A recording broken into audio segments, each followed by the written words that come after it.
আমার ইউটিউব চ্যানেলে সব বন্ধুদের জানাই স্বাগত। আমি আবার চলে এলাম একটি রেসিপি নিয়ে। রেসিপিটি দেখুন, দেখে ভালো লাগলে লাইক, শেয়ার, সাবস্ক্রাইব অবশ্যই করবেন। কমেন্ট করতে ভুলবেন না কিন্তু।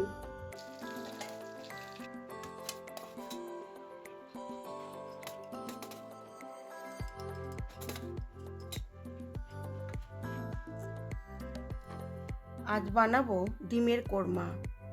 কিভাবে আমি এই ডিমের কোরমা বানাচ্ছি সেটাই দেখাবো। খেতে অসাধারণ হয়, অসাধারণ।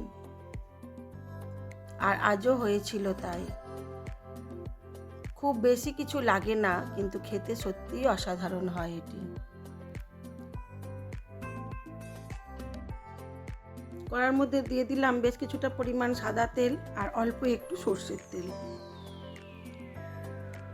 তারপরে আমি কুচানো পেঁয়াজে নুন মাখিয়ে লাল করে ভেজে নেব।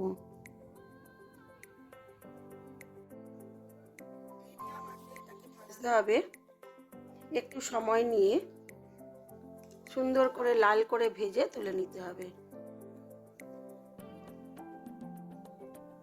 আর এর জন্য কি কি মশলা লাগবে সেটাও একটু দেখিয়ে দিই, চলুন। বেরেস্তাটা আমার হয়ে গেছে, এটা তুলে নেব।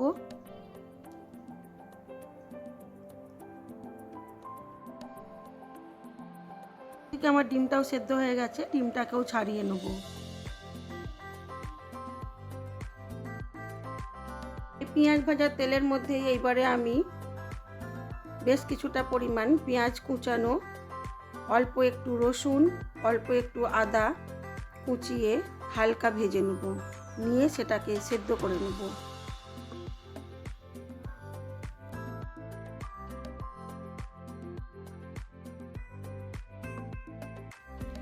এর মধ্যে দেবো এক মুঠো কাজু বাদাম, অল্প একটু কিশমিশ, আর দেবো এলাচ, দারুচিনি আর লবঙ্গ। সব কিছু দিয়ে মশলাটাকে ভেজে নেব। খুব ভালো করে না ভাজলেও ভাজা ভাজা হবে। এই অবস্থায় এটাকে জল দিয়ে সেদ্ধ করতে হবে। দিয়ে দিলাম এক মুঠো কিশমিশ, আর দিয়ে দিলাম পরিমাণ মতো জল। এটা একটু সেদ্ধ হলে এটাকে ঠান্ডা করে এটাকে পেস্ট বানাতে হবে। এটাই আমার কোরমার আসল মশলা। এই মশলার মধ্যে আছে কাজু, কিশমিশ, আদা, রসুন, পেঁয়াজ, আর আছে অল্প একটু গোটা জিরে, আর আছে। এবারে এটাকে ফুটতে দেবো। এটা একটু ফুটে জলটা একটু মরে এলে, মানে মশলাটা সেদ্ধ হয়ে গেলে, জলটা অল্প একটু শুকিয়ে এলে এটাকে ঠান্ডা করে একটা পেস্ট বানাবো। এটাই কোরমার আসল মশলা।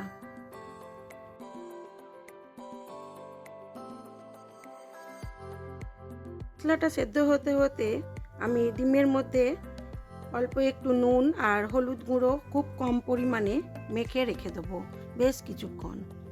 মশলাটা আমার সেদ্ধ হয়ে গেছে, এবার ওটা ঠান্ডা হোক। তার মধ্যে আমি ডিমটাকে ভালো করে ভেজে নেব। এই সেদ্ধ পেঁয়াজের মধ্যে দিয়ে দিলাম এক মুঠো কাজু ভাজা, আর দিলাম গরম মশলা ভাজা। এবারে এটাকে ঠান্ডা হতে দেব।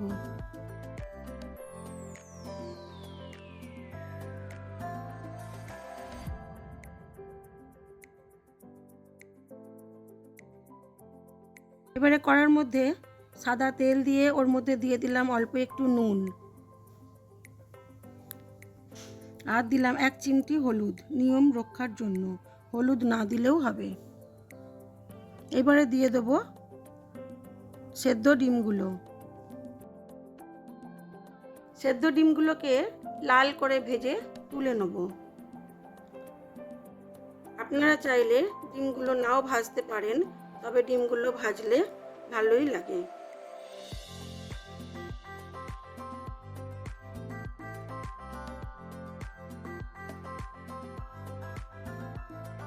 ডিমগুলো আমার লাল করে ভাজা হয়ে গেছে, আমি এবার এগুলোকে তুলে নেব।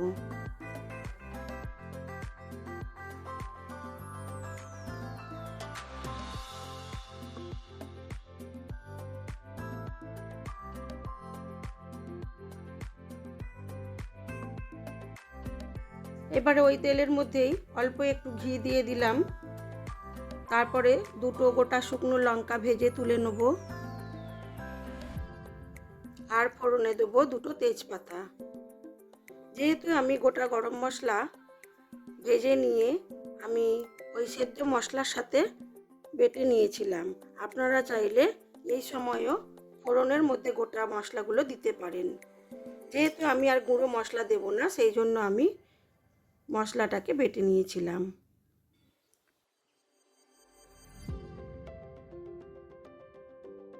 দিয়ে দিলাম তেজপাতা। এইবারে দিয়ে দেবো বেটে রাখা মশলাটা।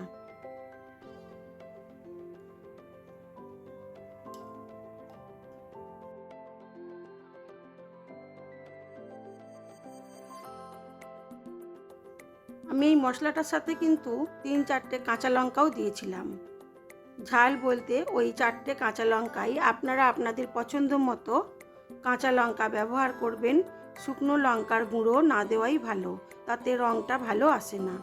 দিয়ে দিলাম বেটে রাখা মশলাটা। এবারে একটু টক দইও ফেটিয়ে নেব। টক দইটা কিন্তু দিতেই হবে।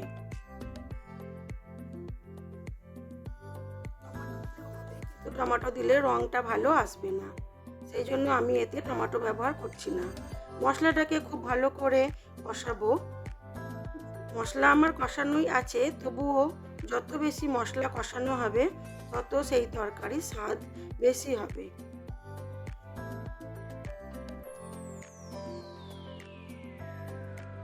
দিয়ে দিলাম ফেটিয়ে রাখা টক দইটাও।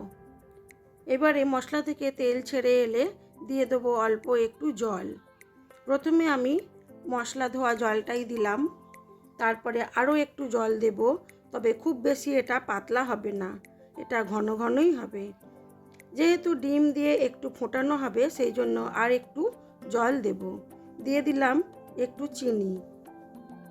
চিনিটা দিতে হবে এই কারণেই, যেহেতু আমি টক দই ব্যবহার করছি। দিয়ে দিলাম স্বাদ মতো নুন। আর দিলাম আরও একটু ঘি।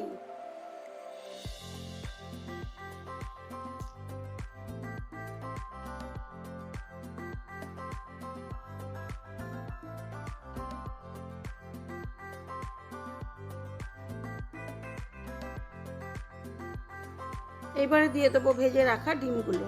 আপনারা চাইলে ডিমগুলোকে 2 পিস করে, মানে 2 খাদি করে ভাজতে পারেন। আমি গোটা গোটাই রাখলাম। এবারে এটাকে ঢাকা চাপা দিয়ে মিনিট 5-7 হতে দিলেই হয়ে যাবে, তবে কম আঁচে দিলেই হয়ে যাবে ডিমের কোরমা। এবারে আমি এটাকে সার্ভ করে দেবো।